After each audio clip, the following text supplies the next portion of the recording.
السلام علیکم مفتی صاحب، میرا سوال یہ ہے کہ علم ظاہر نہ سیکھنے کے سبب جو ہم روزمرہ زندگی میں جن نقصانات کا شکار ہوتے ہیں ان کے بارے میں آپ آگاہ فرمائیں۔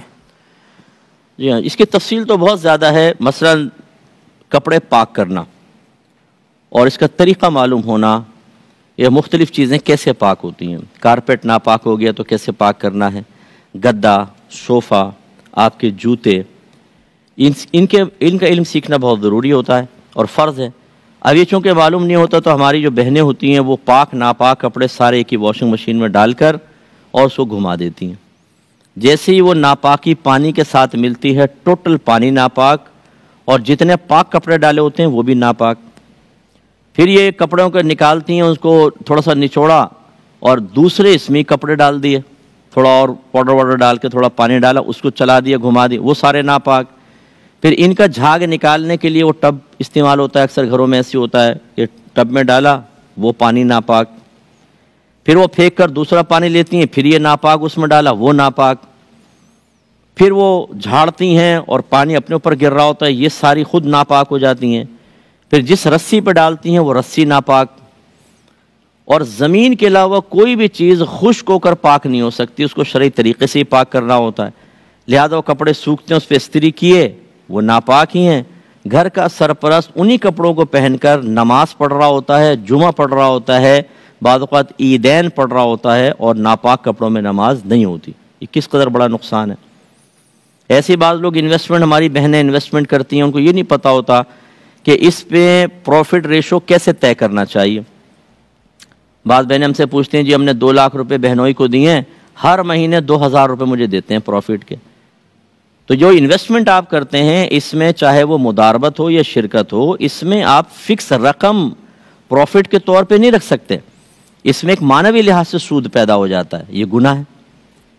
اچھا، یہاں پر فکس نہیں رکھنا چاہیے، فکس رکھتے ہیں۔ اور اجارے کے اندر جب آپ سروس لیتے ہیں کسی کی، اس میں بعض اوقات اس میں فکس کرنا چاہیے، اس میں مجھول رکھ لیتے ہیں۔ مثلا رکشے میں بیٹھے، بھائی فلاں جگہ جانا ہے، کتنے پیسے لوگے؟ وہ کہتا ہے جتنے مرضی دے دینا، چلو ٹھیک ہے۔ حالانکہ یہاں فکس کرنا لازم تھا۔ کسی کو ہم کہتے ہیں یار کام کر دو، کتنے؟ وہ کہتا ہے جتنے مرضی دے دینا، کوئی بات، چلو اچھا کر دو کام۔ تو یہ اجرت اگر مجھول رکھیں گے، اس میں گناہ کے پہلو ہوتے ہیں۔ اسی طریقے سے اور بہت ساری چیزیں ہیں، انشاءاللہ کبھی موقع ملا آپ کی خدمت میں ذکر کریں گے۔ اللہ تعالیٰ ہمیں سمجھنے کی توفیق عطا فرمائے، آمین۔ وآخر دعوانا ان الحمدللہ رب العالمین۔ سال کی عمر میں علم سیکھنا ضروری ہے؟ دیکھیں، شریعت نے جو ہمیں مکلف بنایا ہوتا ہے، یعنی مکلف کا مطلب یہ ہے کہ شرعی احکام اب پورے نہیں کریں گے تو گناہ گار ہوں گے، یہ بلوغت کی عمر ہوتی ہے۔ اور ہمارے مذہب اسلام کی روح سے لڑکا اور لڑکی 15 سال میں بالغ ہو جاتے ہیں۔ میں آسان الفاظ میں کہہ رہا ہوں، وقت کی قلت کی بنا پر 15 سال کے بعد تو احکام متوجہ ہو جاتے ہیں۔ اس کا مطلب یہ ہے کہ 15 سال کی عمر سے پہلے انسان کو وہ تمام علوم سیکھنے ہوں گے جو 15 سال کے فوراً بعد اس کے کام آئیں گے۔ مثال کے طور پہ 15ویں سال میں عموماً شادی تو ہوتی نہیں، تو شادی بیاہ کے بھی احکام اگر نہیں سیکھے کوئی بات نہیں۔ اسی طرح اگر اس کو تجارت وغیرہ نہیں کرنی ہے کوئی بات نہیں، وہ احکام فی الحال نہ سیکھے، لیکن عقائد یہ تو اس کو پہلے سے معلوم ہونے چاہیے۔ اگر نہیں پتہ ہو اور بالغ ہونے کے بعد وہ نادانی کے اندر، کم علمی میں، جہالت میں کوئی غلط کام کر دے گا تو کفر اس کی طرف متوجہ ہو جائے گا، یعنی اگر کافرانہ کوئی عمل کیا اسلام کے خلاف۔ اسی طریقے سے نماز عبادات ہیں کہ جب وہ بالغ ہوگا، نماز فرض اور روزہ فرض، تو ان دونوں کے احکام تو فوراً اس کو معلوم ہونے چاہیے۔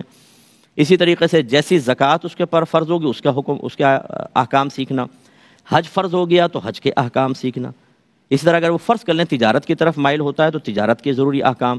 والد صاحب نے دکان کھلوا دی کسی کو تو اس کو سیکھنا چاہیے کہ مجھے بزنس کیسے کرنا ہے، لین دین کیسے کرنا ہے، کن شرائط کے ساتھ میں خرید سکتا ہوں، بیچ سکتا ہوں، کون سی شرائط میری خرید و فروخت کو ناجائز کر دیں گے۔ تو یہ یقینی سی بات ہے، جب ایک فیوچر پلان ہمارے سامنے ہوتا ہے کہ 15 سال کے بعد اس چیز کی ضرورت ہے تو ہمیں پہلے سے تیاری کرنی چاہیے۔ اور غور کریں تو نبی کریم صلی اللہ علیہ وسلم نے اس حدیث میں اسی طرف اشارہ فرمایا کہ جب تمہارا بچہ 7 برس کا ہو جائے تو اس کو نماز کا حکم دو، اور 10 برس کا ہو جائے تو مار کر نماز پڑھاؤ۔ حالانکہ نہ 7 برس میں وہ بالغ ہے نہ 10 برس میں ہے۔ وجہ کیا ہے کہ بلوغت کے فوراً بعد نماز فرض ہوگی، تو پہلے سے اس کو نماز کا علم بھی سکھا دو اور نماز کا عادی بناؤ، ورنہ بلوغت کے بعد وہ فوری طور پہ عادی بن جائے، یہ تھوڑا سا مشکل ہو سکتا ہے۔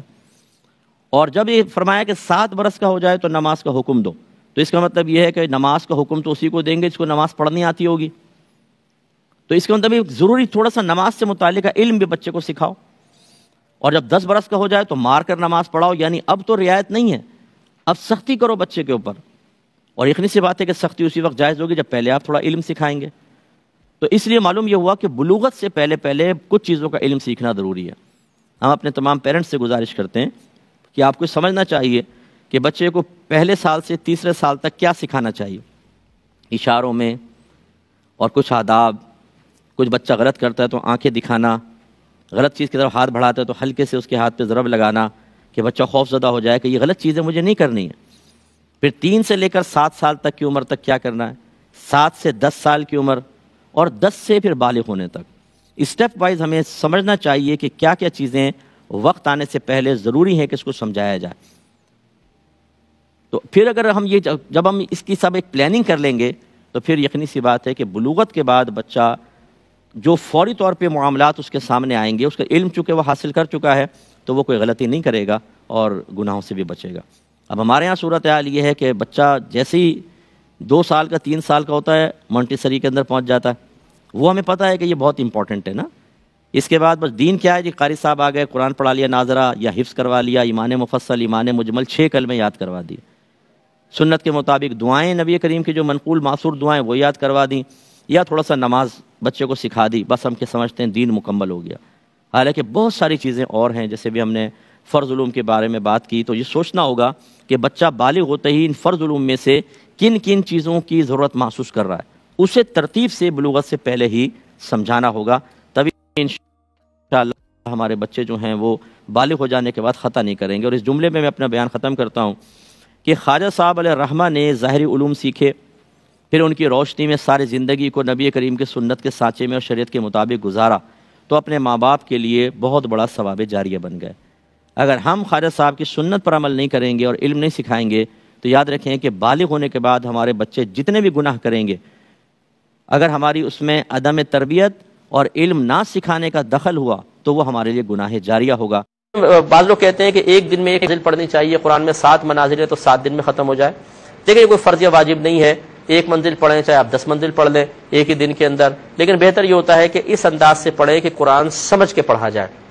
یہ جو ہم نے مسلمانوں نے روش اختیار کی ہوئی ہے کہ اللہ تعالیٰ کیا ہمیں فرما رہا ہے، اس کا پیغام کیا ہے، اس کو جاننے کی طرف کوئی دلچسپی نہیں ہے.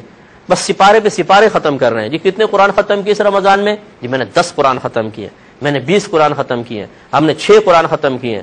دادی جان بھی جھوم جھوم کے پڑھ رہی ہیں، دادا جان بھی پڑھ رہے ہیں، امی جان بھی لگی ہوئی ہیں.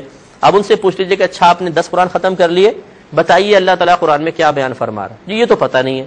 تو کیا قرآن اس لیے نازل کیا گیا تھا کہ سپارے پہ سپارے ختم کیے جائے اور قرآن پہ قرآن ختم کر کے نام اعمال میں بس قرآن پڑھنے کی نیکیاں لکھوائی جائے؟ حالانکہ قرآن تو ہدایت کے لیے نازل کیا گیا، اور ہدایت اس وقت تک ممکن ہی نہیں ہے جب تک کہ انسان جس چیز سے ہدایت حاصل کر رہا ہے اس کو سمجھے نہیں. تو یہ ہماری بہت بڑی غلطی ہے. میں بلا مبالغہ عرض کر رہا ہوں کہ آپ صرف 2 آیات پڑھیں لیکن ترجمہ اور تفسیر کے ساتھ، اور ایک شخص ایک پورا قرآن ختم کر لے. آپ کا یہ 2 آیات پڑھنا اس کے پورا قرآن ختم کرنے سے افضل ہوگا، اس لیے کہ آپ مقصود الہی کو پورا کر رہے ہیں، اور یہ قرآن پورا ختم کرنا یہ مقصود الہی نہیں تھا.